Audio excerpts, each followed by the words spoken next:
Badlands. Explain those Badlands. That's a hell of a name.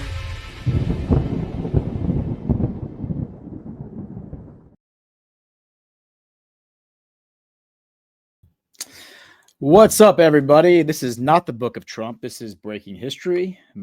I am Gordon McCormick. Today's date is April 2nd, 2025, Liberation Day, a day that will live in infamy, maybe. We'll see in hindsight. Welcome to the show. Let me get my bearings here. I'm like coming in here hot from Badlands Daily. And wait, is that an overlay or a background? Sorry, I'm trying to get everything... get all the ducks in a row. Boom, there we go. And let me, apologies. Got to make sure I get all the advertisement and everything, all the sponsors addressed. How's everyone doing today? I see the chat's filling up. A lot of crazy stuff in the news happening. We're going to have a good day today. So today's going to be kind of like a Geopolitics with Ghost episode. Matt is traveling. A lot of people have been reaching out asking, is Matt okay? Because Matt's been in Thailand, and Thailand was hit with or Myanmar was hit with the earthquake last week, which impacted Thailand. Matt was in a different part of the country. He's safe. I've spoken to him. I did reach out to him, and it took him like a day to get back to me, which made me a little worried, but he did get back to me. And he said everything's good. They're safe. They're traveling back to Canada now, so he couldn't make the show. But he appreciates all the well wishes. And I told him to be safe getting back to Canada because, you know, the sketchiest part of that trip might actually be getting into Canada itself. You never know. With that said, let's start with the first sponsor. And I just have to make sure that I have the right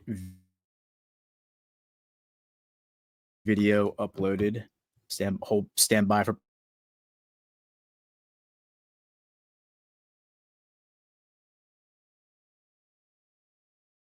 Fort Knox. It's time to shine a light on gold. We've seen questions like, is there really gold in Fort Knox? And is the government secretly moving it? But the real question is, are we going back to the gold standard? In a world where economic stability is uncertain, gold remains a timeless asset. Fort Knox, the fortress of America's gold reserves, is under scrutiny, and this might be the moment gold proves its worth once again. Don't miss out on helping to secure your future. Gold isn't just an investment. It can help safeguard against inflation, currency devaluation, and economic turmoil. Whether it's for you or your retirement, as a family heirloom, or just to have that peace of mind, this is a perfect time to buy gold. Only time will tell if we are going back to the gold standard. Help secure your wealth now. Visit badlandsgold.com to learn how you can add gold to your portfolio. That's badlandsgold.com. And thank you to Goldco. All right, so let's get to it. How's the chat doing? I just want to check in on the chat, see how everyone's hanging out. And you know, we're gonna kind of like we're gonna slow roll it here because I'm streaming today I started streaming at 10 a.m. Eastern, and I'm probably gonna be streaming to like 1 a.m. Eastern because I was on Badlands Daily, and then we're gonna do Breaking History. I don't know how long we'll go today. We'll kind of play it by ear.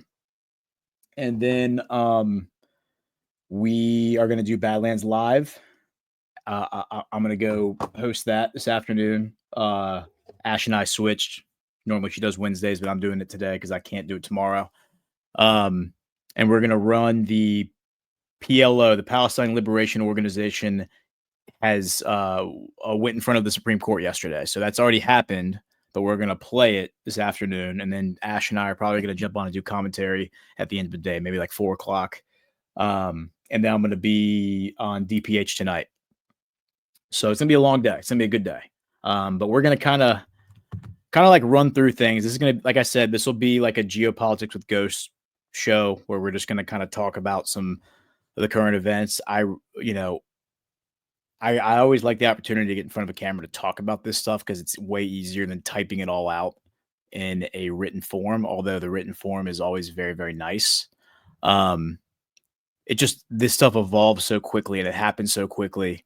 It's hard to track. And as you write, like in the middle of writing something, it's like a new wrinkle in the story breaks. And then all of a sudden you're no longer operating from the latest and greatest, right? So I think where to start. Maybe we start with Africa. So we'll go back to the story that we did on Badlands Daily and just like rehash it. And then there's a few more stories around this that we'll kind of build out from. So the death sentence for 3 Americans over DR coup attempt overturned. How's the chat doing? All right, we got some people hanging in here. Hit the thumbs up if you don't mind. Yeah, people are asking about my other job. Yeah, it's just trying to balance everything out. It's a lot, but would like to do this full time. Just trying to get there. But it's a process, and it's one step at a time, one day at a time. And this is the important stuff. Most important job is being dad, but this job is very important, I think. 3 Americans convicted for their role in a failed coup in Democratic Republic of Congo last year have had their death sentences commuted to life imprisonment, the presidency has said. They were among 37 people sentenced to death last September by a military court. The 3 were accused of leading an attack on both the presidential palace and the home of an ally of President Felix Tshisekedi. I think I got his name down. I think I actually have that down now. Tshisekedi. I think, man, I really hope that's right. Last May, the overturning of the sentences comes ahead of a visit to DR Congo by the newly appointed U.S. Senior Advisor for Africa, Mossad Bullis. Bullis, father-in-law to President Donald Trump's daughter, Tiffany, is expected to arrive in Kenosha on Thursday on a trip that will also take him to Rwanda, Kenya, and Uganda. The U.S. has not declared the 3 Americans to be wrongfully jailed in DR Congo, but the State Department said previously there have been talks between the countries over the matter. The 3 were convicted of criminal conspiracy, terrorism, and other charges, which they denied. The suspected leader of the plot, Christian Malonga, a U.S. national of Congolese origin, was killed during the attack along with 5 others. In total, 51 people were tried in a military court with hearings broadcast on national TV and radio. 14 people were acquitted and freed, with the court finding they had no connection to the attack. Death sentences have not been carried out in DR Congo for roughly 2 decades, and convicts who receive the penalty usually serve life imprisonment instead. The government lifted this moratorium in March last year, citing the need to remove traitors from the nation's dysfunctional army. Interesting. However, no death penalties have been carried out since. On Tuesday, President Tshisekedi signed orders to commute the Americans' death sentences. His spokesperson, Tina Salama, said in a televised statement. Now, wait a minute. My memory sometimes is not always there, but I think Tina Salama, if I'm not mistaken, before we move on, I want to check this out. Let me run this down. The show might turn into a little bit of a live dig. I hope people are okay with that, because there are some interesting little rabbit holes that I might want to run down that I may not have had the chance to run down, but I need to figure this out, or I'm not going to be able to stop thinking about it. Okay, so I want to go to this article. This is from Matt Ehret from 2022, May 19th. And the title of it is the headline is Mossad Chief Cohen kicked out of DRC on a mission that could jeopardize Israel. I was running through this during Badlands Daily, but the TLDR is that this is 2019, the Mossad director, Yossi Cohen, the guy in the middle right here, who is important to know. He's called the James Bond of Israel because you can see he's a good-looking guy. He's always dressed in a tailored suit. He's always, he has like a very refined, sophisticated way about him. And so they call him the James Bond of Israel. He's also the heir apparent of Benjamin Netanyahu. I have a nice little chart that I made that kind of explains the relationship here. Up here in the upper left, you have Moshe Schnitzer, who is the founder of the Israel Diamond Exchange in 1947, and he was the president of the Israel Diamond Exchange from 1967 to 1993. His grandson is the scion of the Israeli diamond cartel. So this guy is basically the founder of the Israeli diamond cartel. It may have existed before the ISDE was created in 1947, but he certainly is like the patriarch of it. His grandson is Dan Gertler, the Israeli billionaire who was targeted by Trump's EO 13818 in 2017, which froze his mining rights. And those mining rights have subsequently been systematically stripped away over the years by various courts. Britain, I believe in Brazil, and I believe there's another one in the Netherlands, if I'm not mistaken. But Dan Gertler and Yossi Cohen, in that article that I was just that we're going to go back to in a minute, caught sneaking around the Congo together in 2019, trying to orchestrate a coup. Yossi Cohen, of course, was at the time 2019 the Mossad director. When this story broke, the story was broken by a bunch of different journalists working for different outlets who were all like collaborating together. They were doing a deep dive into the Paradise Papers, I believe it was, and which was like a leak that kind of exposed a lot of corruption in various venues. One of them being the fact that this guy, Dan Gertler, right here, was secretly giving millions of dollars to other Israeli oligarchs. So he was basically exploiting the Congo, the DR Congo, using child slaves there, extracting billions of dollars from the DR Congo, and then giving millions of dollars to his friends in Israel. And I don't have the names of who the people were that he gave the money to, but he is longtime family friends with Netanyahu. So when this story broke in 2022, Yossi Cohen, who was being, or maybe it's Yossi, I don't know, Yosef Cohen, so maybe it's Yossi Cohen, he was being groomed to become Netanyahu's heir apparent. I don't know if that means he was going to become prime minister, but I mean, if you look at this guy, I mean, he looks like a polished politician. Like he looks like the kind of politician that normies are going to vote for because he's good looking, he's well spoken, he's sophisticated. Those are the kind of guys who win elections, right? Netanyahu asked him to resign. He was like, "Man, you are taking way too much heat right now. You need to resign. Like, walk away from this. Go bury your head in the sand somewhere. Just go live in a cave for a couple of years, and maybe we'll reinvent you in a couple of years and reintroduce you." I mean, he's looking at him. He looks like a relatively young guy. So, but anyway, to close this loop, Bibi Netanyahu spoke. He gave the eulogy at Moshe Schnitzer's funeral in, let me see what year that was. Might as well figure that out. It was in 2007. So in 2007, when this guy died, I'm not sharing my screen. Jesus. I'm so sorry. Wow. Okay. Sorry about that, guys. We're going to hit reset. All right. Let's go again. So this is why you got to have a co-host, because your co-host can yell at you that you didn't hit the final button. You shared the screen, but you didn't put the screen on stage. Brilliant. All right. So Dan Gertler is this guy in the upper right? Yossi Cohen is the guy in the bottom right? This is Netanyahu. We all know Netanyahu. So Schnitzer in the upper left, he's the founder of the Israel Diamond Exchange. Gertler is his grandson. He's the guy who is the scion. He's the current head of the Israel Diamond Cartel.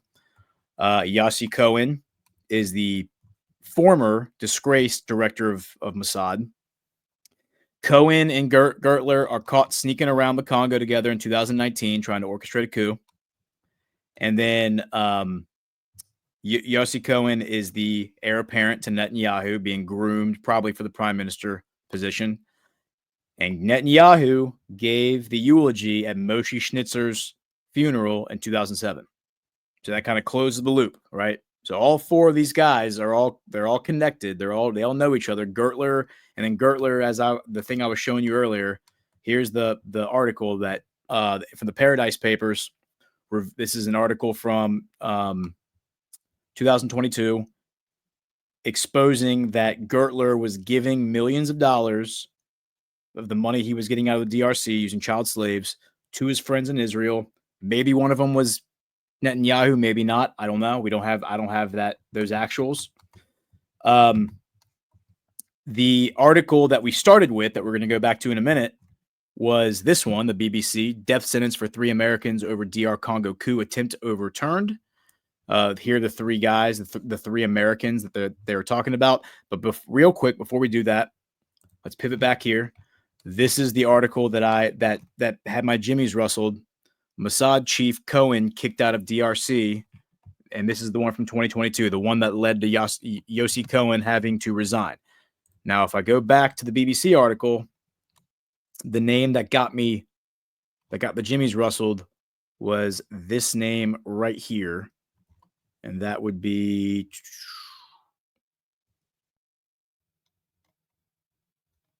where is it? Tina Salama. So it says, on Tuesday, President Tshisekedi signed orders to commute the Americans' death sentences. His spokesperson, Tina Salama, said in a televised statement. Now, Tina Salama, that name sounds familiar, and I might have this all wrong, but let me just go through this. This 2022 article about Yossi Cohen sneaking around. Here it is right here. As first reported by Bloomberg News, Cohen visited Congo several times in 2019 while he was still the head of Mossad. He was accompanied by billionaire Dan Gertler, who is suspected by the British authorities of paying an enormous bribe, $360 million, in exchange for mining rights in the Congo. The American and Swiss authorities suspect Gertler of similar crimes.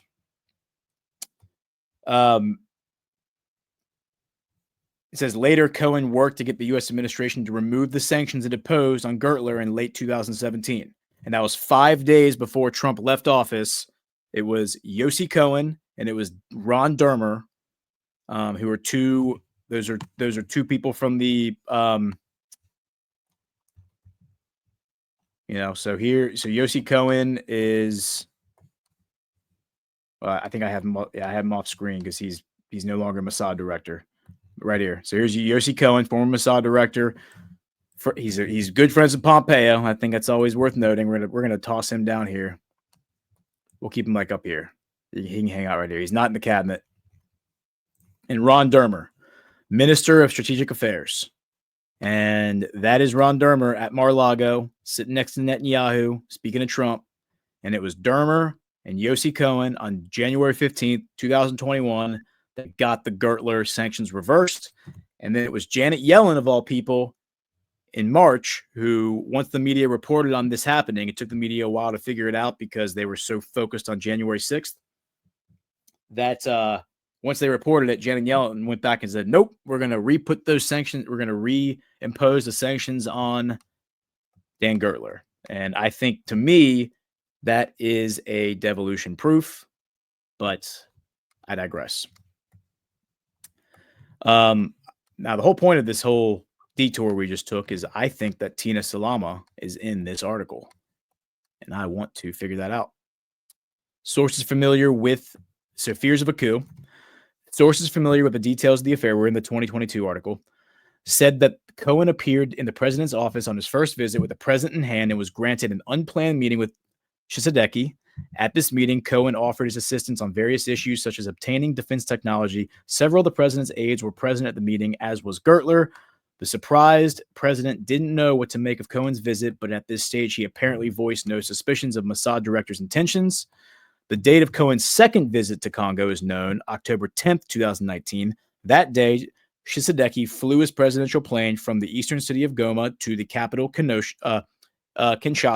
And it's worth noting, Goma is the city that the M23 terrorist group has taken control of. That's where they have the refining facilities where they take all of the rare earth minerals and they put them in the refinery and they refine them, and then they put them to the market. And that's where Sony and Apple and all of them buy them up. Shortly after he took off, another plane in his entourage also took off, but crashed soon after. I want to repeat that. So Tshisekedi, the same day that Yossi Cohen came to visit the Congo, he came and visited 3 times in 2019. The second time he comes and visits, all 3 times he doesn't announce his visit. So he's like, I'm just going to show up. I'm not going to announce it, which is very unusual for a for the Mossad director, for any diplomat, for any person from another government, you call the foreign ministry and you say, hey, I'm just want to let you know I'm going to be in your country. You don't have to come visit with me, but whatever. Doesn't do that any of the 3 times. Very sketchy. The second time that Cohen is there, October 10th, 2019, that same day, the president, Shisadeki, his plane takes off from Goma to go back to the capital. The second plane in his entourage takes off and crashes. Sketchy.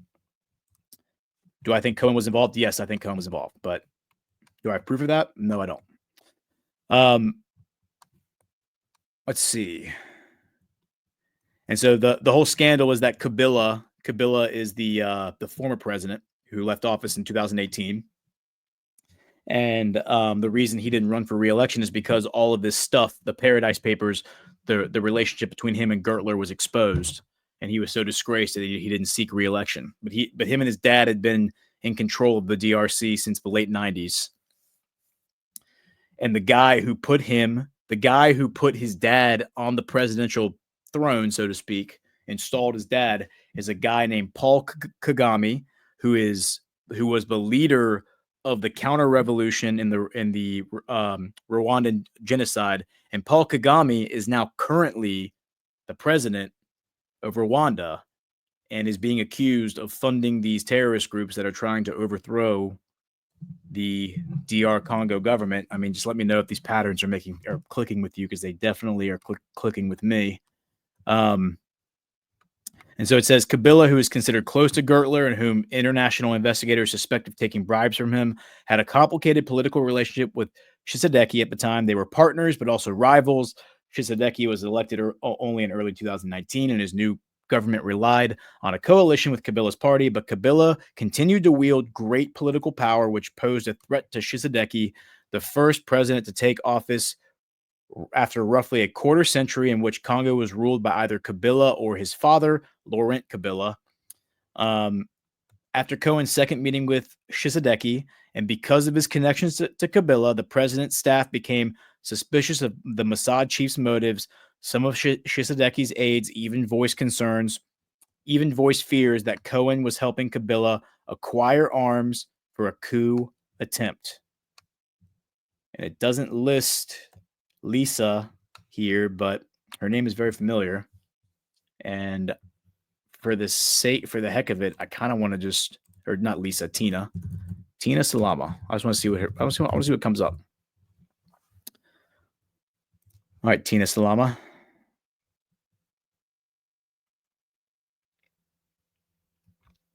So she is the spokesperson. I know I've seen her name before.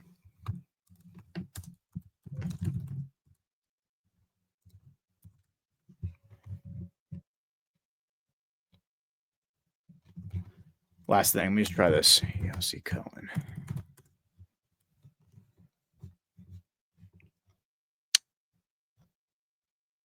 Nope. Okay.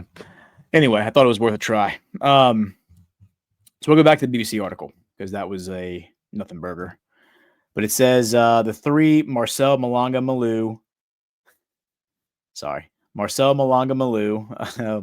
Tyler Thompson, and Zalman Paloon Benjamin were granted individual clemency by the president, according to Salama.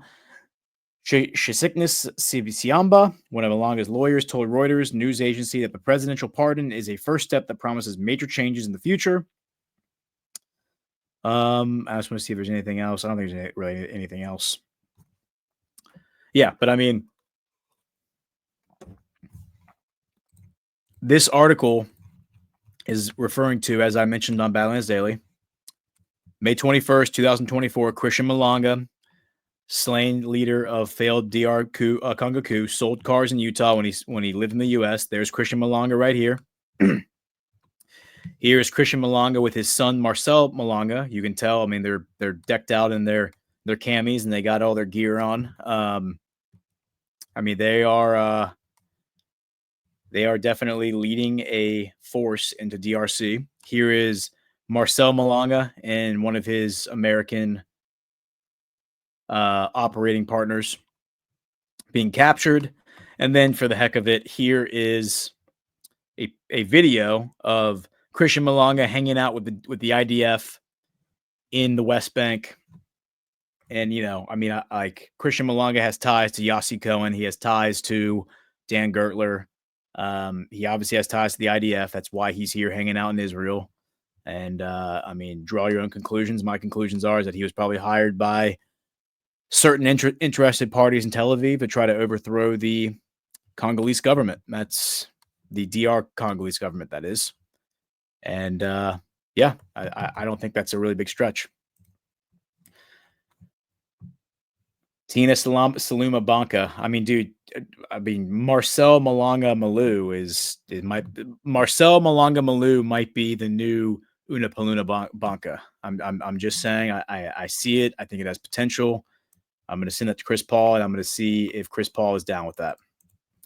All right. Sorry for the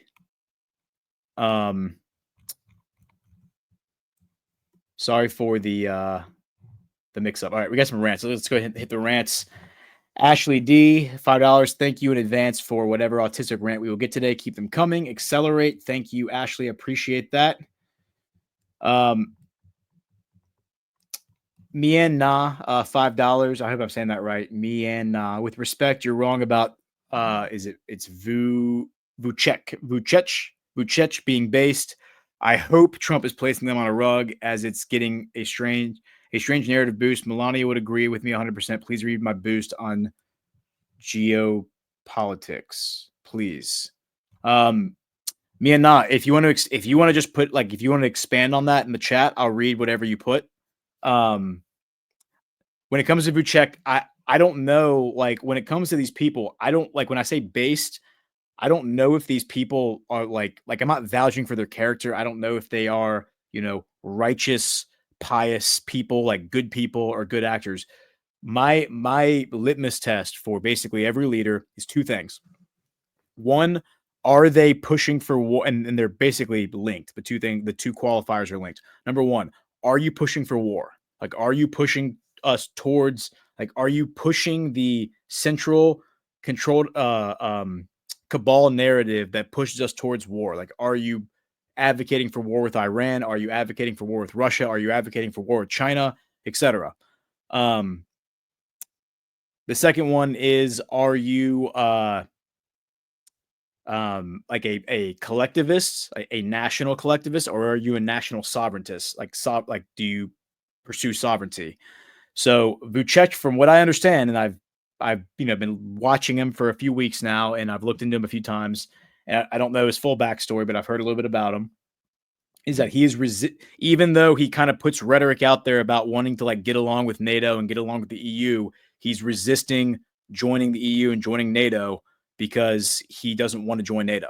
And to me, that speaks to somebody who doesn't want, because he understands that NATO wants war with Russia. Therefore, joining NATO is going to relinquish the sovereignty of Serbia and put Serbia on a path with war with Russia. And instead, he's pivoting towards Russia and towards Viktor Orban and basically standing up against the European Union and NATO.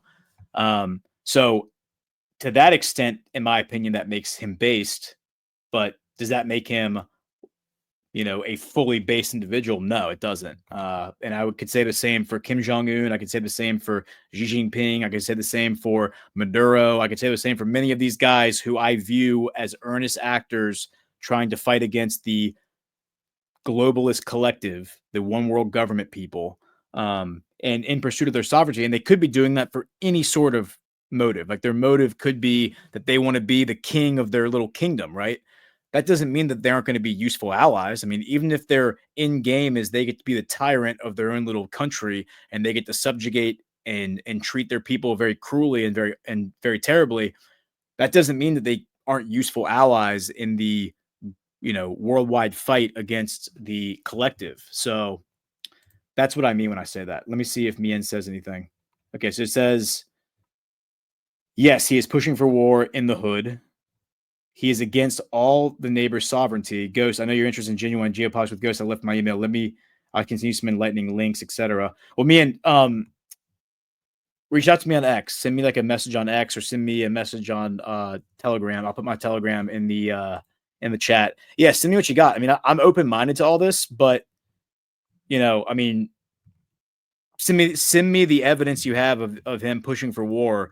The stuff that I'm seeing is not him pushing for war. Is that he's actually talking about not going to war with Russia, and he's also, right now there's a whole like uprising against him in Serbia. So,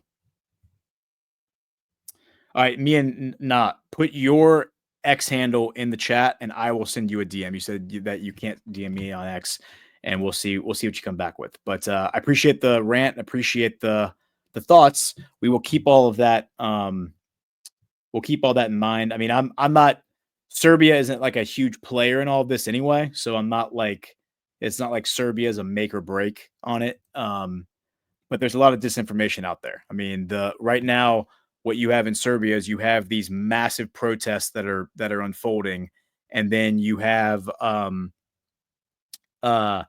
rhetoric out there that Vučić is using sound cannons against. We talked about this last week on Breaking History. Sound cannons against the protesters, and that allegation, which our guest from last week demonstrated is not true, is being used as the reason to kick this guy out of office. That is like Operation Gladio 101 formula of like how you get rid of somebody that you don't want in office and replace him with somebody who is more servile and more subversive. So send me what you got. If you have some interesting stuff, I'll take a look at it, but gotta be open-minded about all this stuff. And I get the same stuff about all the Muslims as well. Like all the people who say that we have to go murder like every single Hamas person and every single Palestinian has to die. I mean, it's a very, very just reductive kind of like one-dimensional way of looking at the world and not understanding the larger picture. All right. So with that said, let's pivot to the next story about the DRC.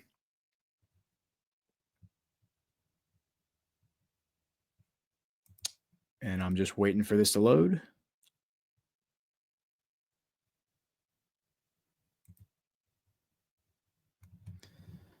Come on now, computer. All right, here we go.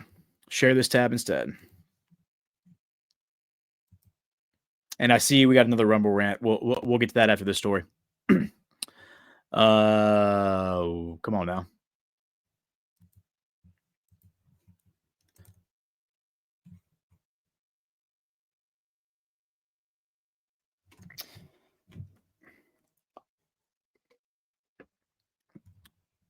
Yeah, tab is not wanting to share. There we go. It's kicked over here, I think. All right, so this article is M23 rebels offensive in DR Congo. No, that's not. Let's go back. Here it is. All right, so DRC government and M23 rebels will reportedly engage in first direct talks next Wednesday. This is from today, and it says... So, like, the background is following a lightning onslaught, the rebel forces of M23 movement, allegedly backed by Rwanda, took control of nearly the whole city of Goma, a vital hub for the trade of minerals in the Democratic Republic of Congo, in late January 2025. It says the potential talks between the DRC government and the M23 rebels will be the first direct negotiation since the M23 group seized the capital of the North Kivu province, Goma, and the capital of South Kivu province, Bukavu, in the eastern DRC in January and February, respectively.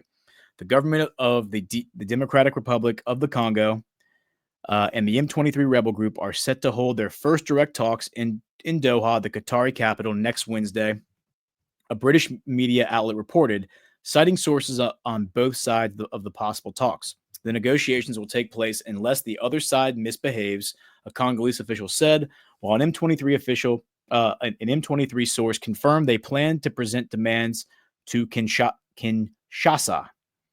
Kinshasa is the capital of DRC. Both parties have agreed to keep discussions confidential, according to the report. The possible meeting follows a March 18th discussion between DRC President Felix Tshisekedi and his Rwandan counterpart Paul Kagame. There's Kagame also held in Doha. Last Friday, Qatari mediators reportedly hosted the second round of the DRC Rwandan talks and separately met with M23 representatives. So this is a really, really good example of what I was just getting at with you, Mianya, and I hope I'm saying your name right. Is like I have long held a very, very a very reluctant kind of trepidation with my view of Qatar. It's definitely seems like an enigma. There's a lot of bad elements there. The military industrial complex, the fact that CENTCOM is there. There's a huge military industrial complex presence there. The CIA, MI6, Muslim Brotherhood, Hamas, all that stuff is all there. With that said, I've remained open to the idea that maybe Qatar, there's more to it than that, and there might be a good twin, evil twin element at play there. And one thing that Steve Witkoff said in his interview with Tucker last week or week and a half ago was that the Qataris are trying really hard to rebrand themselves as like the mediators of the world, and they're trying to be like the peace brokers of the world. And I think they've proven that in many fronts. They were the ones who brought the Taliban and President Trump together back during the first term and got the Doha Agreement signed, which is what the agreement that gave Afghanistan back to the Taliban, got the U.S. military out of Afghanistan and ended the opium trade, like all of the opium that was flying out of Afghanistan, which led to the opioid epidemic. I mean, I have many friends who died in the opioid epidemic and had issues from that. So I've been personally affected by it. I'm sure many of you have as well. All of that ended because of the Doha Agreement, and it was the Qataris who pieced that together. It's the Qataris who have been the mediator between Hamas and Netanyahu, even though there's been a lot of underhandedness and a lot of like backstabbing in that process. And it's been the Qataris who are trying to bring together the DRC and the M23 people who I think the M23 people, it seems like, are acting in bad faith. I don't know if they're good faith actors, but let's continue reading. Last Friday, Qatari mediators reportedly hosted the second round of the DRC Rwandan talks and separately met with M23 representatives. The first direct talks between the DRC government and the M23 rebels were supposed to take place in Angola's capital, Luanda, on March 18th. However, the M23 group refused to participate, citing successive sanctions imposed on its members. And it's referring to sanctions that were put on individual generals and officers in the M23 group related to previous activity that they had done in the past, allegations that they were involved in like killing innocent civilians, etc. Sanctions, by the way, that were imposed by the Trump administration. So important to note that, as well as the UN and the EU.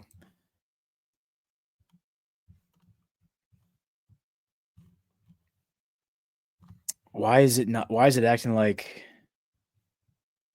Yeah, wait. I don't know why. Huh. Let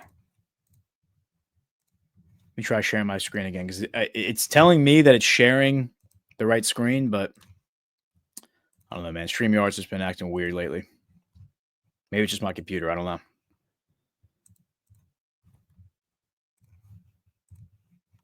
But this is the article that we were reading from Sputnik Africa, DRC government, and M23 rebels. So with that said, let's see. There is another... Okay. Well, here is... Let's pivot to... Let me make sure... No, actually, there's one more. There is one more Africa. There's another Africa one. Okay. We're going to stay on Africa for a while.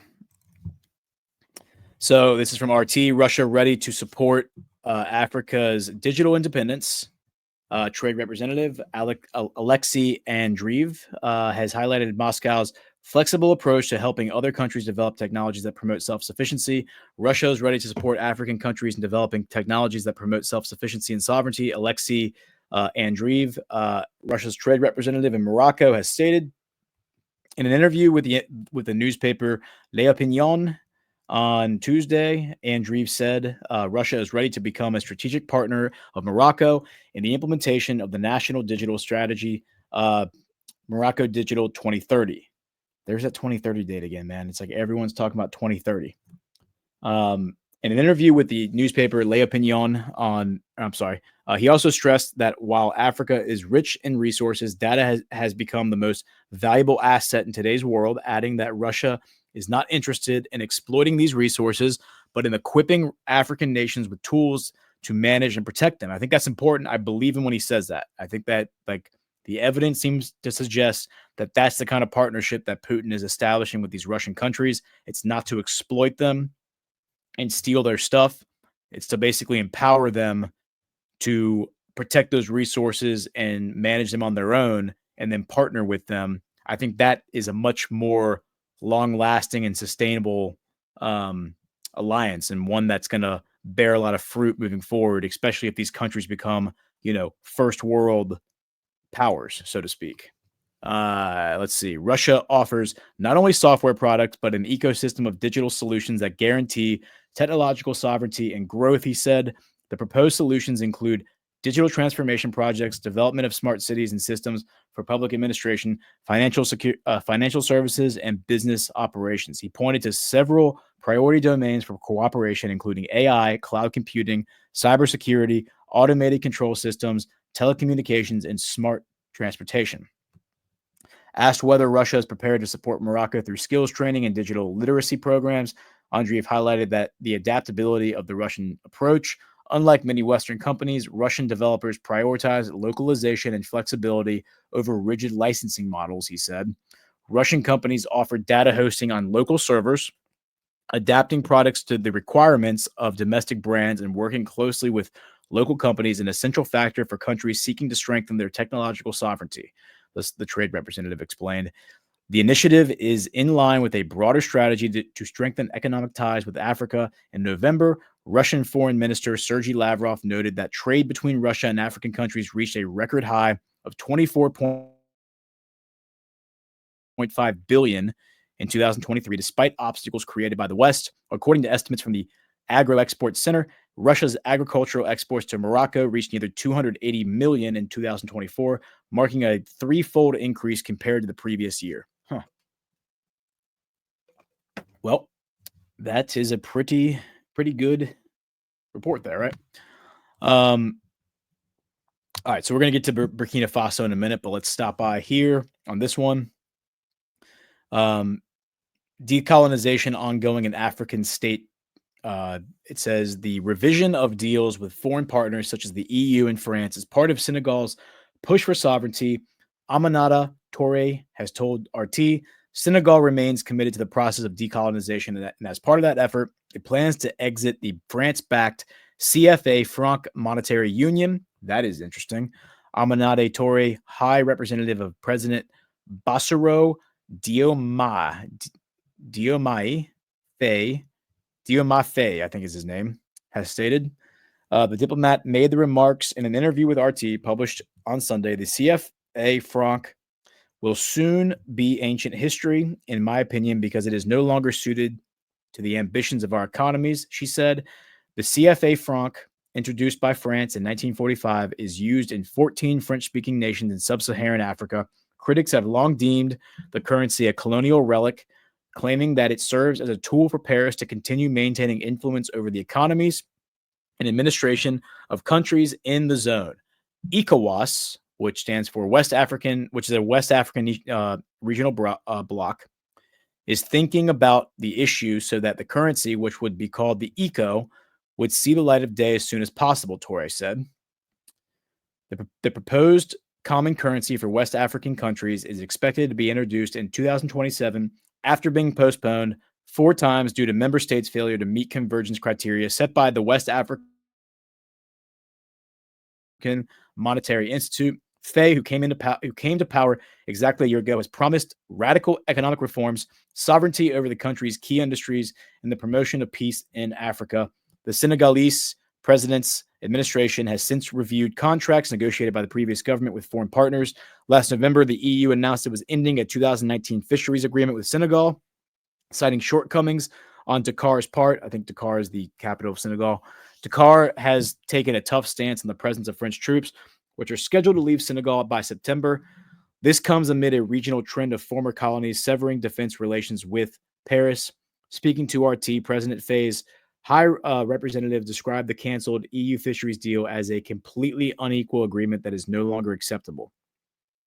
Commenting on the departure of French forces, Touré said her country has just returned to normal with such a decision. Indeed, the troops should leave by September. I don't know many countries where there are foreign troops, so that was ancient history. The diplomat noted Senegal's intention to diversify its partnerships, including within the BRICS group. The BRICS are proof that poverty can be definitively eradicated in a human space. You don't need 2 or 3 centuries to do it. This is all interesting. The one thing that gives me a little bit of hesitancy here, hesitate just a little bit, is the mention of ECOWAS. ECOWAS is like that's a regime thing. Like ECOWAS is a regime, like it says West African Regional Bloc, and they're saying, and like this woman saying that ECOWAS is thinking about issuing a currency called the ECO to replace the French franc and the French franc. And yeah, I don't know if I'm down with that. Like that, ECOWAS is the thing that's trying to keep Burkina Faso and Mali and Niger like in their sphere of influence. And so I think we got to be a little skeptical of all that. All right, we're going to go to Burkina Faso, but let's hit some of the rants. Kara Maga, $10. Great show. Thanks, Ghost. Thank you, Kara. Appreciate your support. Everyone, please hit the thumbs up. We'll do an ad read here in a few minutes.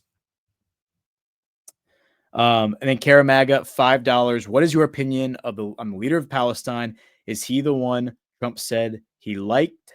Yes, that would be President Mahmoud Abbas, and he is the one that Trump likes. So he's the one that he's the one who's been seeking peace for 32 years. He's the one that has always been very consistent in saying that we want the 2-state solution. He's the one who signed the Oslo Accords in 1993, which formally recognized the nation of Israel from the Palestinian perspective. That was a big deal. Has not been reciprocated by Israel to this day. And Hamas basically is like a subversion of Abbas. So Hamas basically is subverting the government of Abbas and taking away his power, and has literally, when they came into power in 2006 in Gaza, the first thing they did before they even attacked the IDF, they attacked the Palestinian security forces and kicked them out of Gaza, and they became the de facto police force of Gaza.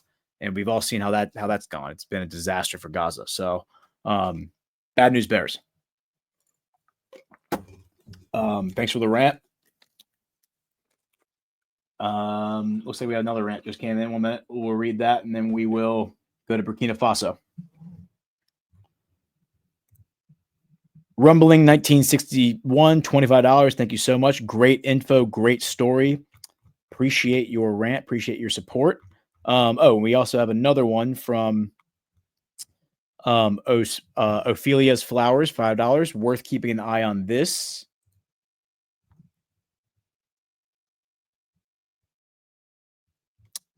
Yeah, and I see what you're sharing. This is the Qatar Gate is what it is.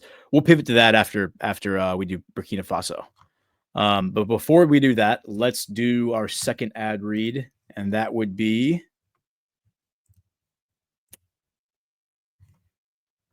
Rise Attire. So let's do Rise Attire, and then we will.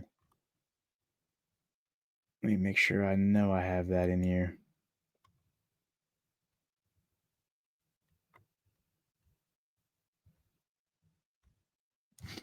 I don't for some reason, so stand by real quick, and I will get that played.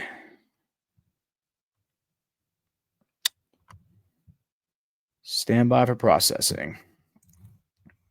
Rise Attire.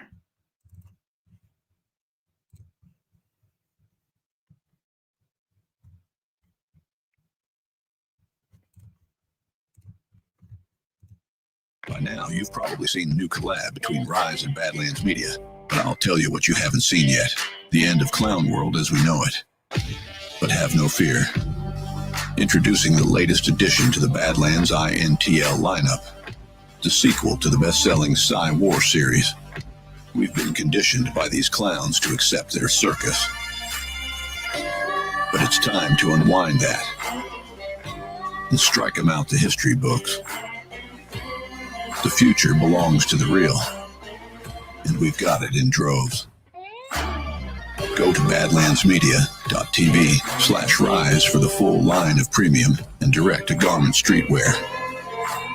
Made to order right here in the good old US of A, the heart of the resistance. The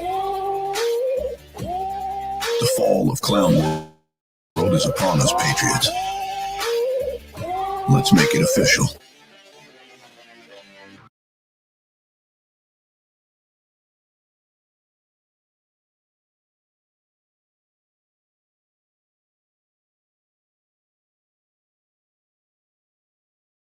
Oh, I'm sorry.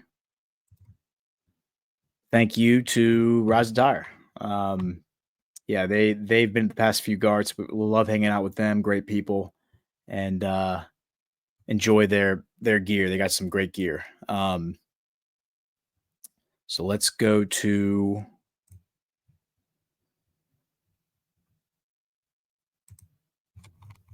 stand by real quick.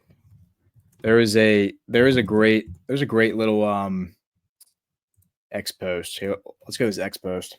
It's from African Hub that kind of like takes news stories and kind of like distills them down to like quotes. They have some pretty good stuff they put out.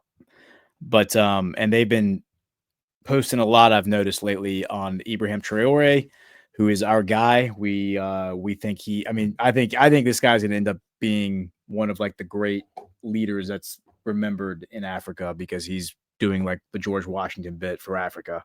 But it says, the post says, Emmanuel Macron, we must strengthen our friendship with Captain Ibrahim Traore, president of Burkina Faso, and convince him to authorize the installation of our military bases in his country. And then Ibrahim Traore's response, but you are already friends with the United States, Great Britain, Brazil, Canada. Do you have military bases in these countries?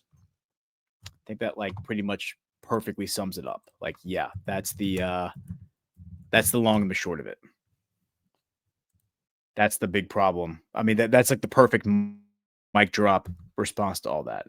And what's his name? Macron has been desperately trying to get control of Burkina Faso back. Not just Burkina Faso, but Niger and Mali as well.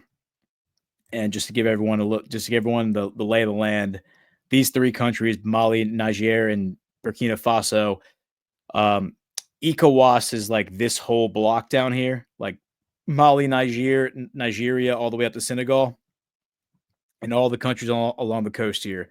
That's what's ECOWAS. And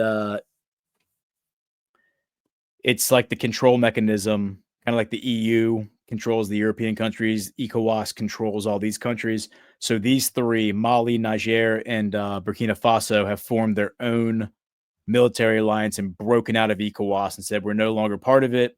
And of course, the ECOWAS people are angry about that and they're trying to get them back in.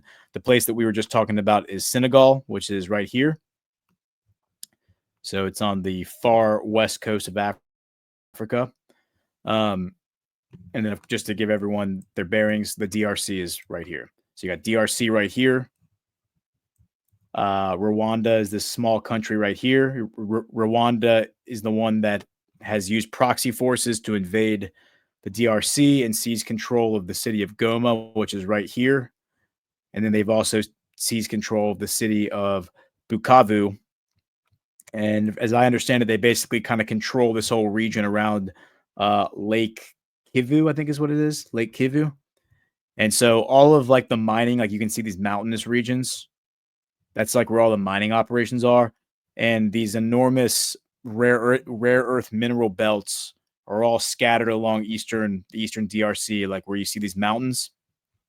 And so in these little mines, some of these mines are huge. Some of them are very small. You have like a couple people working there, but they mine the ore from these mines, and then they take them to Goma and to Bukavu to be processed. And so by controlling the processing centers, anything that's brought into those cities is going to be like seized by these terrorist organizations. And that's how they've taken control of it. And just to give you some numbers, 75% of the cobalt is one of the most important metals used in electronic manufacturing, cell phones, iPads, laptops, all of it, cars, computer chips, all of it.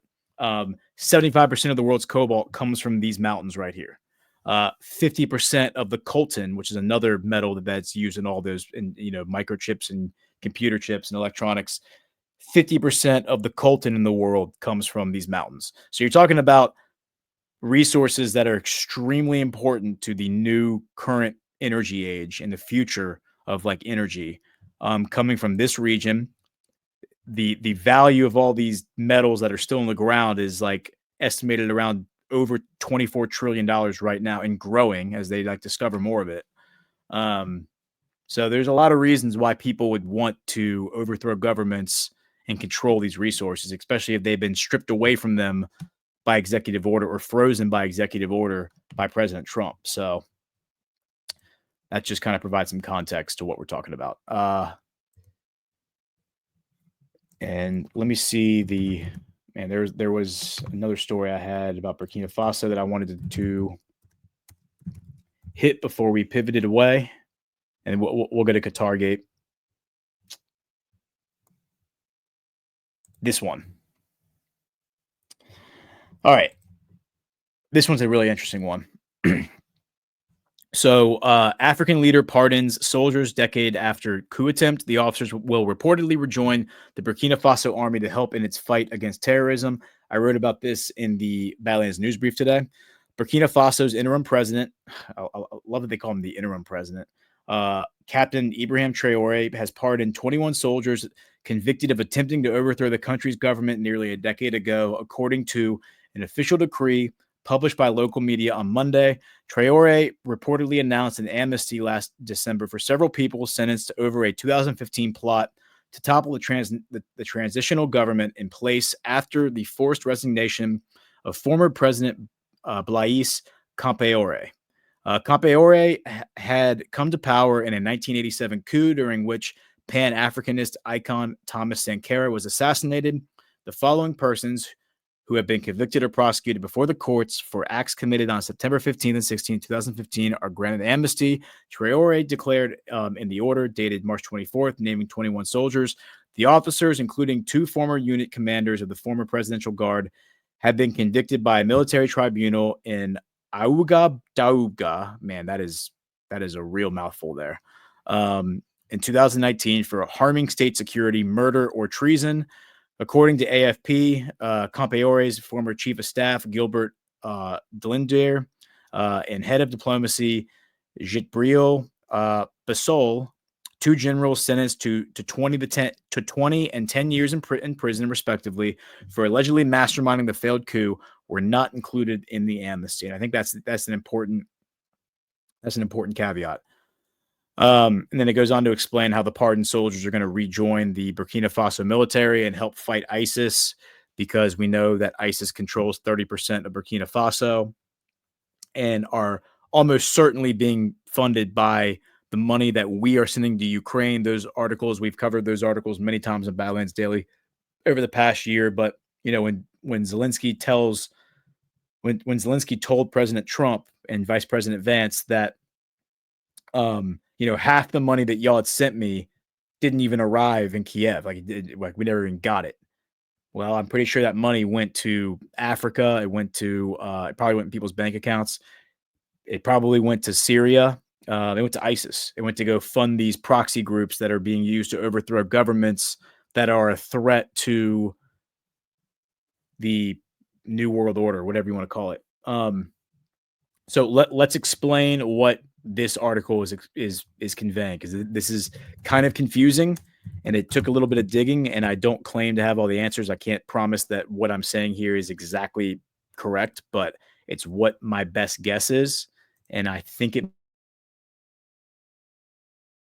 makes sense, and maybe it makes sense to you. we have two different players, two different names that are named here. One of them is Thomas Sankara or Thomas Sankara, and one of them is Blaise Compaoré. And so Thomas Sankara he was the first president of the nation of Burkina Faso, which was founded in 1983. He was the president of Burkina Faso from 1983 until a coup, like he was assassinated during a coup in 1987. And so Sankara has always been painted as like a communist, a Marxist, like a communist revolutionary. But you kind of have to remember that this framing is, number one, coming from the Western media. It's coming at the height of the Cold War in the 1980s, and it's coming, on the now we have the Gladio glasses that we've learned to look at this stuff through the lens that Colonel Tanner Watkins has explained, that the common strategy in Operation Gladio to overthrow governments was to accuse the ruler of being a communist, and then that would then drum up all the emotions and get people angry at this person. And whether or not they actually were, like maybe they did have socialist policies, maybe they didn't. That's a secondary thing. They would always be accused, though, of being a communist dictator who, did all the things that Stalin was always accused of, rounding up people, shooting them in the head, that kind of stuff. And so Sankara, I wasn't in Burkina Faso in the 1980s, so I can't speak to exactly what kind of president he was, but what he was known for, like one of the big things that happened, it says right here, his foreign policy was centered on anti-imperialism, and he rejected loans and capital from organizations such as the International Monetary Fund. The IMF is the vehicle that is used to enslave countries. So when a country owes the IMF money, the IMF basically comes in and starts seizing assets and like imposing its will on a country so that it can regain, like it can recoup its investment as it sees it. So it's indentured servitude, it's debt slavery to an international monetary fund. Literally, it's what it's called. So he refused to take their money.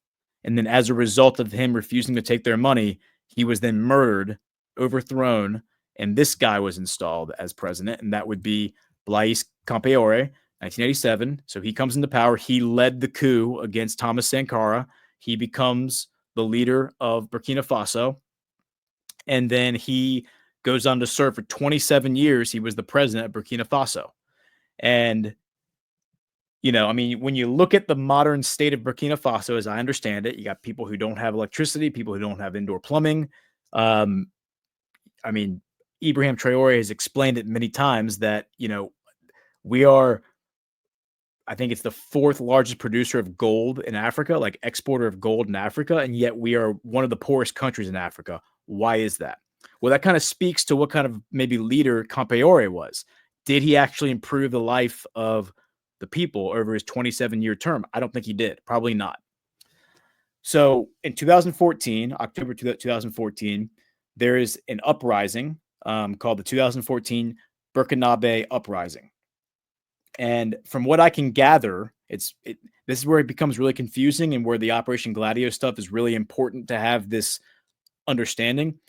Just because a bad guy is being overthrown does not mean the people overthrowing him are not also bad guys. Are not also, like, just because a CIA-backed leader is being overthrown does not mean that the group overthrowing him is not also a CIA-backed group. I think it's important to understand that. That happens all the time. And it's a great way to especially in a country where there's a lot of tension and there's a lot of anger and there's a lot of resentment. It gives catharsis to the people to think that, okay, well, this new government, at least it's not the old government, and maybe it's going to be the opposite of what the old government was. That's always the hope. So what ends up happening is that you have this government overthrown in 2014. And if you look back at this map, let's go back and look at the map. Remember, in 2011, we had, so here's Burkina Faso. In 2011, we have Libya up here. NATO launches its first military operation in Libya, and that was the military operation against Gaddafi to overthrow his government. They then looted and plundered his armory. They then take the armory and they send it all to Syria. They send it all up here to Turkey. It's then walked across the border from Turkey into Syria, given to a bunch of rebels, and those rebels are, and then that equipment, and we're talking like tanks, we're talking all kinds of like heavy equipment, and these rebels are then instructed to overthrow the Syrian government, which was Assad. Those rebels are what we now call ISIS. That's how ISIS was created. It was created by NATO. It was created by the CIA. It was created by the European Union. They all knew exactly what they were doing.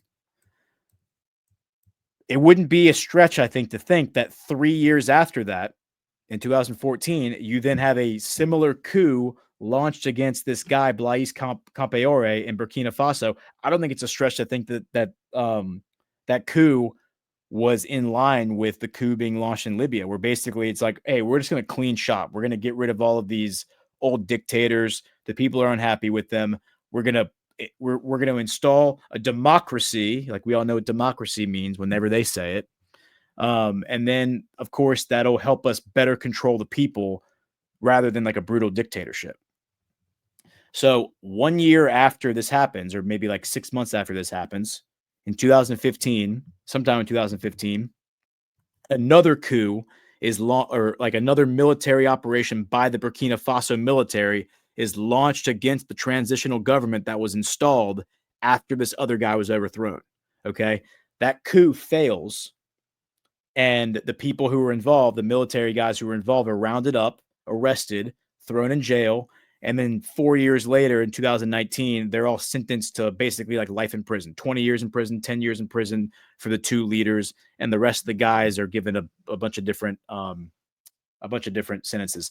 So the people, the guys who just got pardoned are the 21 soldiers who participated in that coup, like the officers who participated in the coup, who were thrown in prison. They're the guys who got pardoned. They were trying to, in my opinion, overthrow the transitional government, which is probably like a NATO-backed Gladio government. They're trying to overthrow it, retake control of the government of the country on behalf of the people.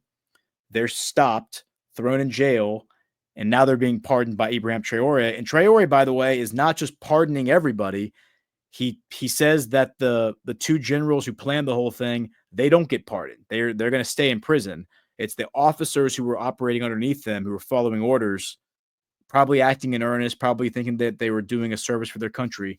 They're the ones who get pardoned. They get restored to the military. And now he's like, I need y'all to go fight ISIS because ISIS is pretty bad news bears in that part of Africa.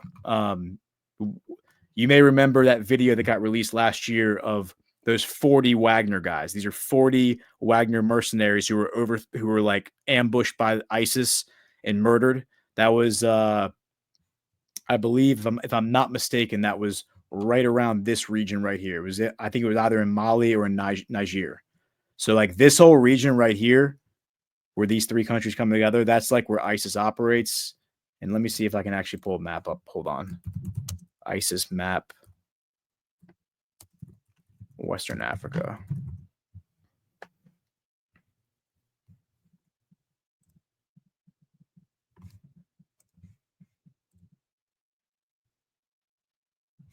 Yeah, here we go.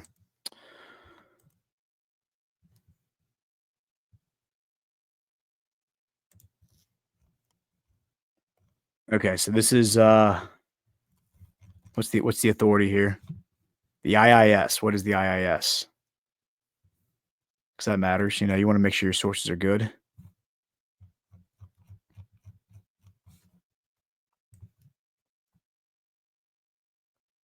Well, we'll figure out what the IIS says because we want to make sure that our sources are good. But this is a pretty good map. It at least shows the elements that you're dealing with here.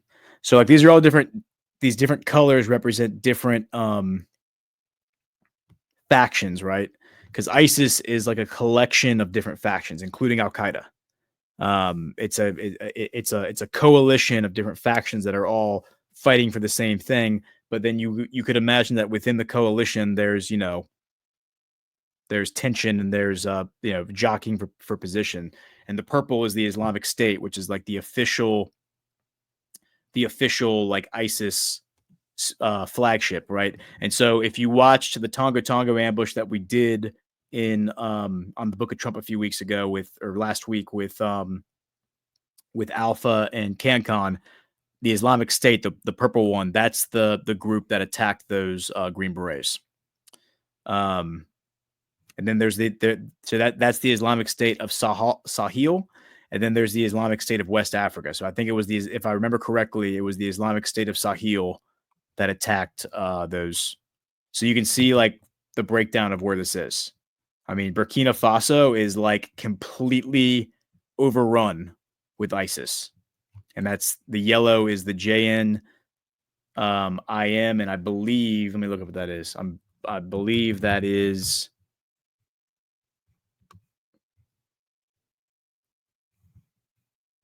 Yeah, it's a word that I can't pronounce, but the Jamaat Nasir al-Islam wal Muslimin. Yep. So that is what it is. So anyway, let's go back to that map because that was a pretty good little map we had there from the IIS. I'm gonna grab this thing and put it in the mind map. Let me copy that and copy it over there real quick. But yeah, so you can see that this is a real problem these people are dealing with. And so why does this all matter? I mean, well, this all matters because if you want Africa to become independent, if you want it to become sovereign, if you want it to become prosperous, which I think is absolutely critical to, number one, establishing the multipolar world order. Number two, defunding the globalist cabal because they exploit Africa. They extract the wealth of Africa in order to enrich themselves and power their war machine. And number three, the migrant crisis. I mean, you think about like all these videos and images you see of like Europe being overrun by African and Middle Eastern migrants. America is dealing with those issues as well. Those people are just responding to incentives. So when these Westerners show up in their village on a bus and they're like, hey, come get on the bus. We'll take you to the airport. We'll fly you out of here and you can go live a better life somewhere. I mean, a lot of these people are probably like, okay, like, yeah, like here's a bunch of cash, by the way, here's a gift card with, $1,000 on it. Like, good luck. And then they just drop them off in the middle of like Chicago or New York or whatever and just, wave goodbye. Or they take them to a small town America, and they say goodbye. Well, those people are no longer going to have the incentive to do that if they can have like a stable life where they come from. So I think it's important to resolve this stuff. So you can see why Niger, Mali, and Burkina Faso are like important places to clean this up, because that is where you have a very high concentration of these terrorist groups. And then you come down to the DRC. The red here is the ADF. This is the stuff that we're talking about with, I think, as I understand it, I'm pretty sure that's M23. And this is probably, I would imagine this map is probably from a while back. This is from December 2023. So this is before you had this big M23 incursion into Goma. So anyway, how's the chat doing? We got...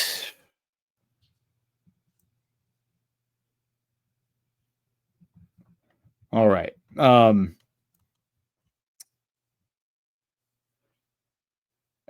I on the Israel website again? Is it going slow? Is this thing slowing down? I am on the Israel website. Guilty as charged. But you know what? We don't need to be on the Israel website. I'll X those out, and maybe that'll speed us up a little bit. Because of the Rumble rant that gave us the RT article, we can just use the RT article. We'll talk about the RT article. We'll talk about Qatar Gate a little bit. And that would be this one. Okay, so this article is, will this scandal be the end of unsinkable Netanyahu? Revelations of high-ranking Israeli officials' shady connections to Qatar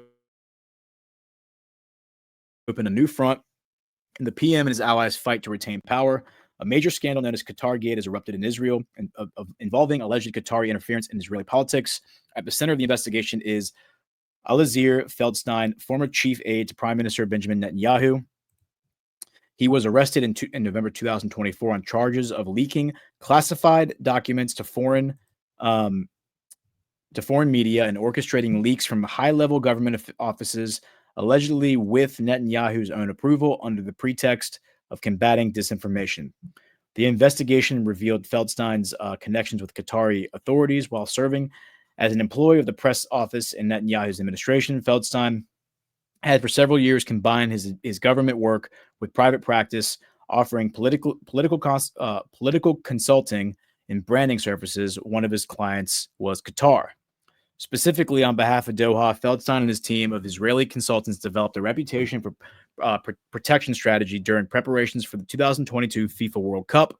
Later, they helped Qatari brands regain their positions in Gulf markets that had been lost during the 2017-2021 diplomatic crisis.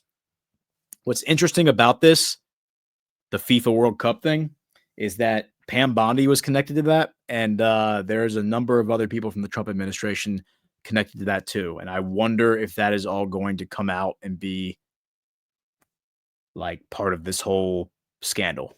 We'll see. When the most recent war with Hamas began in October 2023, Feldstein used his official position to actively promote the idea of Qatar's exceptional role in resolving the Gaza crisis.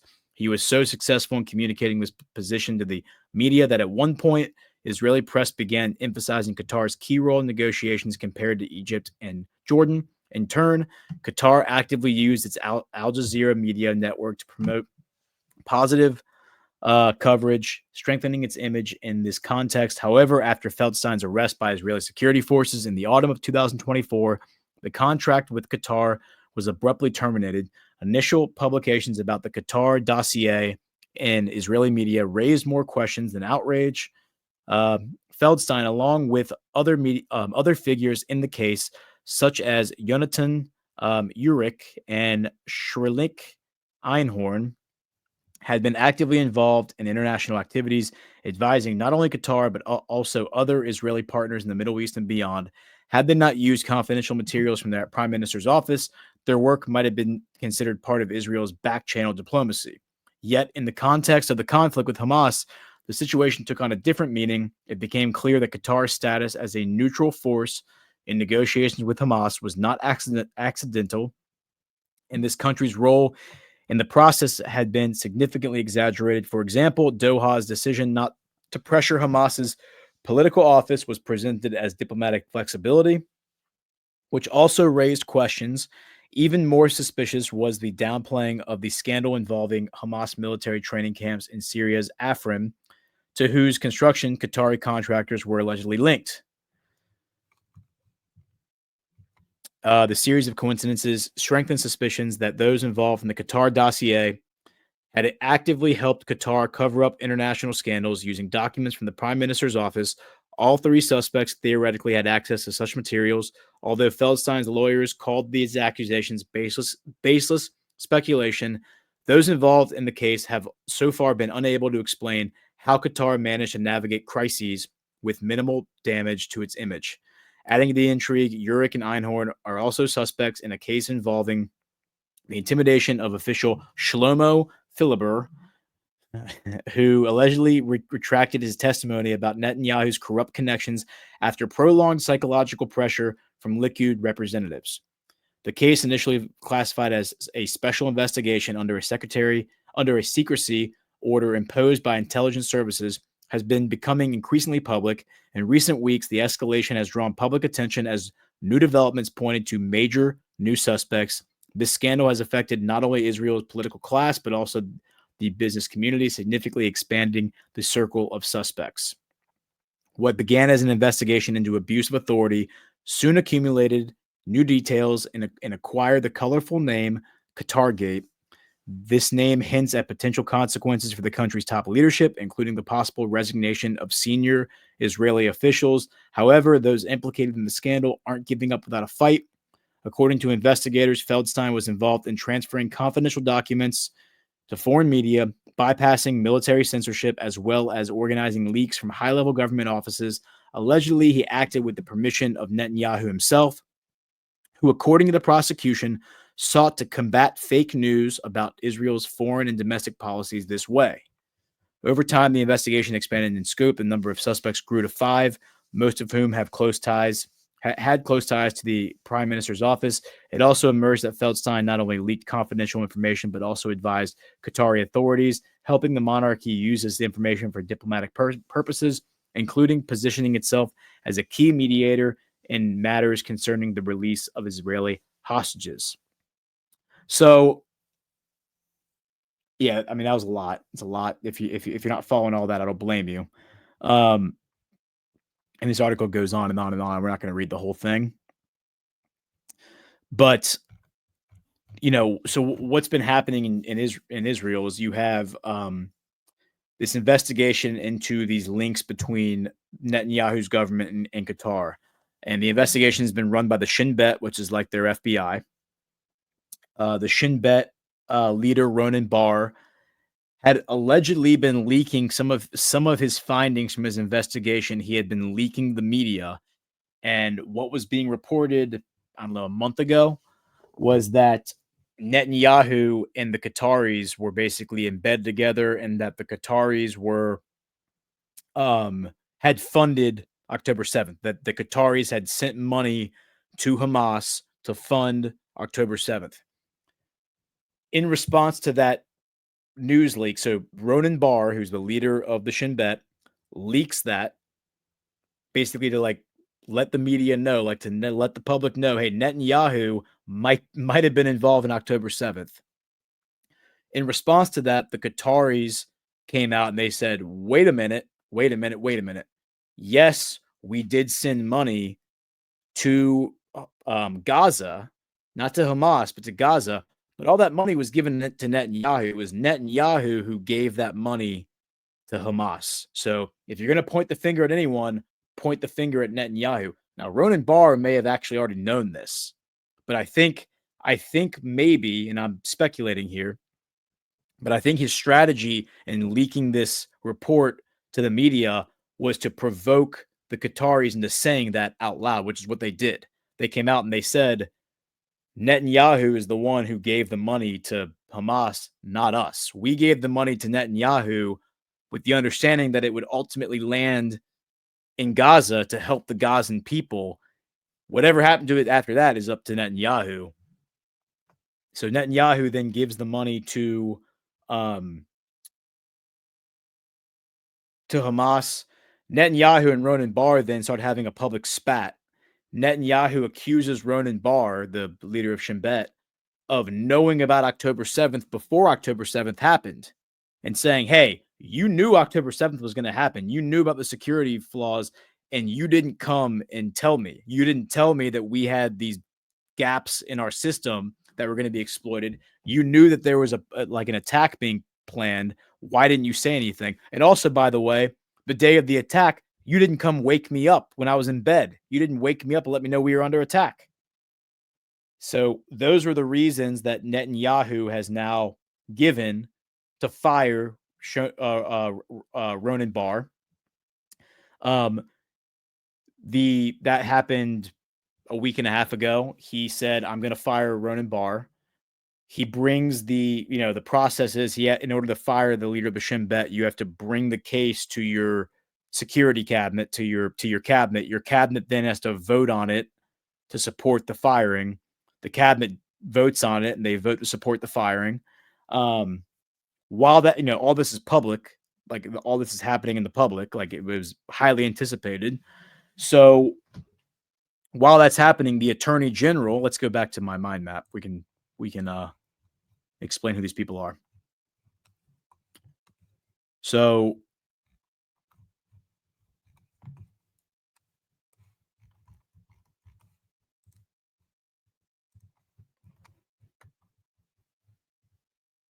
Okay, so here's the security cabinet, right? Itamar Ben-Gvir has resigned. He's back now, so I need to say he has returned. He returned last week, so he has returned March 2025. So he's not back in the government, and the reason he's back in the government is because Netanyahu started the war. He resigned in January when Netanyahu signed the ceasefire with Steve Witkoff. Itamar Ben-Gvir was like, no way, not okay with that. But he's back, so we'll get rid of your strikeout here. You were out, but you are back. All right. And then we'll get rid of the X. We'll keep the red around the box to highlight the fact that he resigned. Okay. So Gali Baharav Miara, I think I'm saying her name right, Attorney General of Israel.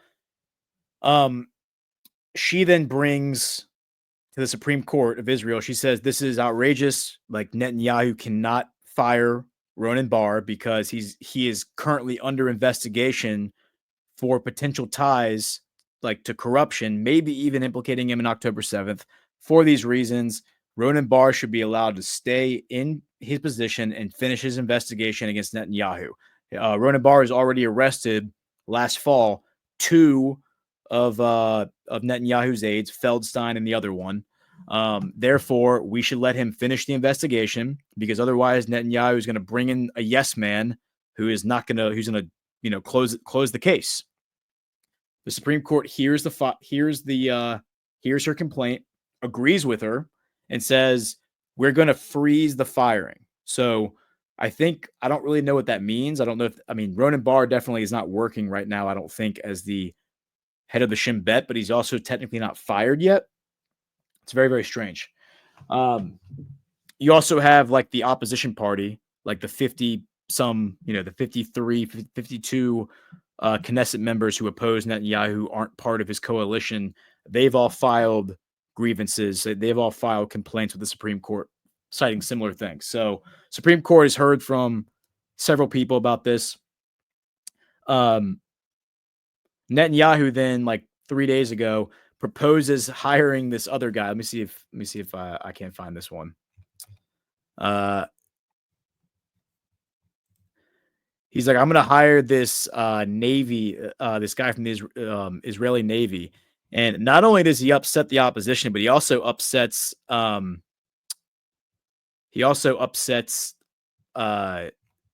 people in his own party who are looking at him like, you can't hire this guy. Like, this guy's a yes man. Like, the optics here are so bad by hiring this guy that it actually leads to Netanyahu withdrawing his nomination of this guy, because the backlash against him, not only from the opposition party, but from his own party, is so strong. So then he comes back. Oh, wait. So he withdrew the nomination. He then, or at least according to the narrative, according to the news, he withdrew his nomination. And then he then comes back and says, you know what? I don't really care. I am going to hire this guy. Like, middle fingers up to everybody, and just says, I don't really care. I'm the prime minister. I do what I want. And Vice Admiral Eli Sharvet, that's his name. His picture is not here. This is Ronen Bar on the right. This is the Attorney General on the left. And so here's the news story. This is the newest story. It says some 48 hours. Let me go. I'm sorry. Share this tab instead. So it says some 48 hours. The headline is PM announces Shin Bet deputy as interim chief, even as Bar's firing remains frozen. And so it says Netanyahu's office says he is continuing to interview candidates for the role, insists dismissed incumbent will be out of office by April 10th. Some 48 hours after announcing his decision to appoint Vice Admiral Eli Sharvet as the next head of the Shin Bet, and then backtracking. So like I just said, he then backtracked. He pulled the nomination. Prime Minister Benjamin Netanyahu said Wednesday the deputy head of the security agency will serve as its acting head instead of the incumbent. So I'm sorry, I misread that first paragraph. I had to read it like 3 times.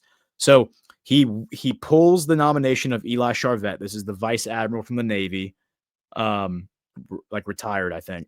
Pulls his nomination because the backlash was just too strong. It was like, this is a yes man. You can't appoint. It would be like Trump appointing, Dan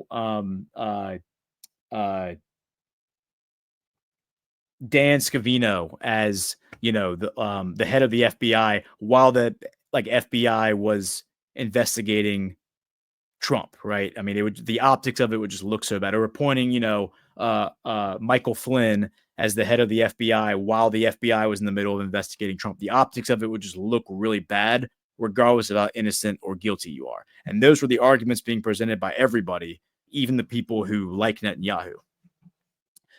Shin, identified only by his first initial, will serve as acting. So now what Netanyahu is doing is he's saying one of the deputy heads is now going to be the acting head instead of Ronan Bar until they can find somebody to fill the position. So it says Shin, identified only by his first initial, will serve as acting head of the agency until a permanent chief is appointed, the prime minister's office said in a statement. The PMO insisted that Barr, who was formally fired by the cabinet earlier this month, would vacate the position by April 10th. However, he remains in his post after a temporary injunction was imposed on his dismissal by the High Court of Justice, which is hearing petitions against the firing. The PMO said that, that's the Prime Minister's office, said that it will not be possible to submit a name for Barr's replacement to the Senior Appointments Advisory Committee in time. The Premier's office also said that Netanyahu is continuing to interview candidates for the role, including contenders he had previously spoken to. Through the court froze Barr's firing, it allowed Netanyahu to interview candidates to replace him. So the court said, we're freezing the firing, but you're still allowed to go interview people. This is all very confusing and convoluted, and I hope this has made sense the way I've laid it out. But the point of all of this is that I think what's going to end up happening is that we're going to get some sort of earth-shattering revelation that Netanyahu was 100% involved in the October 7th attack, right? Ronan Bar was headed down that path. He was very strongly alluding to it. And then you had the former head of the Shin Bet who left office in 2021. He went out and did a public interview a few weeks ago where he said, I have information about Netanyahu giving money to Hamas back in 2019, referring to the Qatari money. And I will go public with that if Netanyahu fires Ronan Bar and follows through with these threats. He's like, this is outrageous. This is not the way it's supposed to be. And then in response to him doing that, Netanyahu filed a police report with the Israeli police saying that this was a mafia-style shakedown. He was being blackmailed by the former head of the Shin Bet because the former head of the Shin Bet was threatening to tell the truth about what he witnessed while he was the head of the Shin Bet. I mean, you can't make this stuff up. It's laugh out loud funny how cartoonish this has all become. And then here's the Eli Charvet guy. This is the guy that they said was way too much of a yes man and a Netanyahu simp to be the head of the Shin Bet at this moment in time. Man, I feel like I've overloaded everybody with probably way too much information. How's the chat doing? Are y'all still hanging out? Yeah, chat's still here. Chat's still here. Sammy the Squirrel, $10. Always love your show, Gordon. Glad to hear Matt is safe. Sammy, man, it's great to hear from you. It's been a while since I've heard from you. Glad to hear you are with us today. Cheers to you. Cheers to everyone out there in Badlandia. Looks like we got a few other rants. Looks like I see Crane Up 59. We got sorry, I lost your rant here. Crane Up 59. I'll boost later, Gordon. You are Badlands' biggest diamond in the rough. Though you're polishing up quite nicely, brother man. I appreciate you, Crane. Hope to see you at the next GART. I don't know if you'll be there or not, but oh wait, somebody in the chat. I just saw this. Spotzel. The visualization of immigration. Let's see. Oh yeah, I've seen this video. This is a good video. Maybe we'll wrap up with this. Here, let me save that. I'm going to save that Spotel, and I'll plug that in as the video will wrap up with. How about that?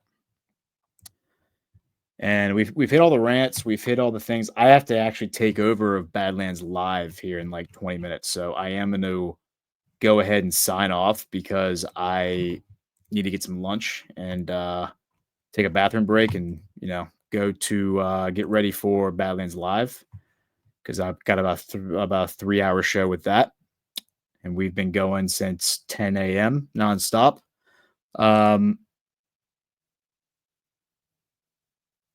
Let's see if we can get this video uploaded.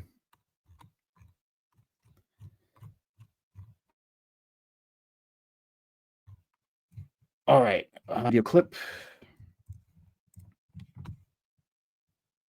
And I'll check one more time. Yeah, Armageddon, what you need to eat? It's like, yeah, I do need to eat. Need to get something. Sandwich or something. Sweet. Okay, so yeah, I'm gonna be on Badlands Live here. We're gonna watch the PLO, the Palestine Liberation Organization went in front of the Supreme Court yesterday. So we're gonna play that clip, that video. Ash is gonna be joining me at maybe 4 o'clock to do some commentary, and then I'll be on Devolution Power Hour tonight. I'll be back on Friday at 3 Eastern to do Geopolitics with Ghost. Which is a similar format to what we just did. It'll be a little more polished. I mean, this was I kind of was just taking the stories that we didn't get to in Badlands Daily today. And then Monday, the Book of Trump, we're going to do Burning Bright's going to join me. We're going to do Righteous Russia. So we're going to do the story of Putin's rise to power, and then his role in this whole chess match that we see playing out right now, which I think is very timely, because I think Trump is going to Arabia here at the beginning of May. That's the word on the street. So looks like this video has played. So I'm gonna play the video and I'm gonna sign off. So everyone have a great day. Please hit the thumbs up if you enjoyed the show, and share the show. That's a great way to get us out there. Otherwise, I will see you next time. This is Breaking History. Goes to Base Patrick Henry, Gordon McCormick, and y'all have a good day. Some people say that mass immigration into the United States can help reduce world poverty. Is that true? Well, no, it's not. And let me show you why. This gumball represents the one. Let me set it as the outro. That way the video will automatically the stream will automatically end when it's done. Some people say that mass immigration into the United States can help reduce world poverty. Is that true? Well, no, it's not. And let me show you why. This gumball represents the 1 million legal immigrants that the United States has taken every year on average since 1990. Now, who in the world deserves our humanitarian compassion? The World Bank has one measure of the desperately poor of the world. They make less than $2 a day. And how many people make less than $2 a day in the world? We'll start with Africa. In Africa alone, there are 650 million people who make less than $2 a day. 650 million. And in India, another 890 million people, desperately poor. China adds another 480 million people, making less than $2 a day. And unfortunately, the rest of Asia has a heartbreaking 810 million people who the World Bank says make less than $2 a day. And finally, there's 105 million of Latin America's population that are desperately poor. All told, the World Bank says there are 3 billion people in the world. 3 billion people who are desperately poor, making less than $2 a day. That's 3,000 gumballs. And every year, we take 1 million and suggest that we've somehow made a humanitarian difference. Of course, we don't pull our immigrants from these desperately poor populations, do we? These people are too poor, too sick, too disconnected to make it here as immigrants. We tend to pull our immigrants out of the better off poor of the world. And Mexico tends to define the type of immigrant that we bring here, because the plurality of people come from Mexico. And Mexico is poor. How many people in the world live in countries that have average incomes lower than that of Mexico? And the World Bank tells us that that number is these 3 billion plus another 2.6 billion people. 5.6 billion people in the world who live in countries with average incomes below that of Mexico. That's 5,600 gumballs. And so what is it that the elites are telling us? They're telling us that when we take this 1 million immigrants, that we somehow or another are tackling world poverty. And we have to do it regardless of the effect on our unemployed, the working poor, the most vulnerable members of our society, regardless of the effect on our natural resources. Even if we went by the most radical proposals in Washington, which are to actually double our immigration to 2 million a year, which would totally overwhelm our physical, natural, and social infrastructures, we couldn't make a noticeable difference. And we may be really hurting the impoverished people of the world because the million that we do take are among the most energetic, often the better educated, certainly the most dissatisfied people that if they did not immigrate would be the agents for change to improve the lot of all the people in these countries. The true heroes in the global humanitarian field are the people in these countries who have the wherewithal to immigrate to another country but instead stay in their countries to apply their skills to help their fellow countrymen. Unfortunately, our immigration system tends to entice these very type of people to abandon their countrymen. The impossibility of making even a dent is actually worse than it looks here. Because last year, when we took 1 million immigrants, these countries added, births over deaths, 80 million more people into the impoverished population. And this year, Congress is bringing in 1 million legal immigrants. And this year, according to the United Nations, these countries are expected to add another 80 million people. And next year, you can be quite sure that Congress, unless stopped by the American voters, will bring in another 1 million immigrants. And these countries, unfortunately, will be adding another 80 million people into these impoverished nations. We could take 5 million a year, but we'd never get ahead of what's happening in these countries. Not in this century. Don't you see? Immigration can never be an effective or significant way to deal with the suffering people of the world. They have to be helped where they live. 99.9% of them will never be able to immigrate to a rich country. There's no hope for that. They have to bloom where they're planted. The only place that 99.9% of these people can be helped is where they live. Let's help them there.